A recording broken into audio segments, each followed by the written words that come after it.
донор болоход насны заалт гэж байлгүй. Насны заалт маань бол нэг хуулиндаа бол өмнө насны доод хязгаар 21 нас гэж байсан. За энэ насны доод хязгаарыг нөгөө амьд донортой түлхүү ярилцаж насны доод хязгаарыг гаргасан байгаа.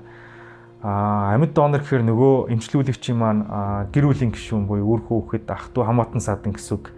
За эдгээр хүн амьд донор болох боломжтой. Энэ насны доод хязгаар 21 байя гэж бид ярилцаад хуулинд оруулсан.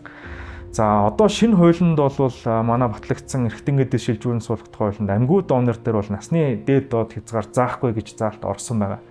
Энэ маань нэг олон улсынхаа жишгт нийцсэн нөгөө хүүхдээс хүүхдэд эрхтэн шилжүүлэн суулгах боломжийг нээж өгч байгаа. Энэ харамсалтайгаар хэлж байгаа ч гэсэн нөгөө бяцхан одоо донор одоо болж байгаа боломж донор маань хэрвээ аав ээж нь бусдад амьдрал биелүүлээд би бас хүүхдийнхаа тий бас зүрхийн цохилж байгааг хармаар байна ч гэдэг юм уу хүүхдийн минь амьдрал ингээд бусдад боён болгооч гэдэг юм уу ингээд хэрэгөөс зөвшөөрөх юм бол энэ нөгөө талдаа хүүхдэд мөн элэг бүр шилжүүлэн суулгах боломжийг мөн нээж өгөх юм том шинжлэх авчирсан юм хууль байна.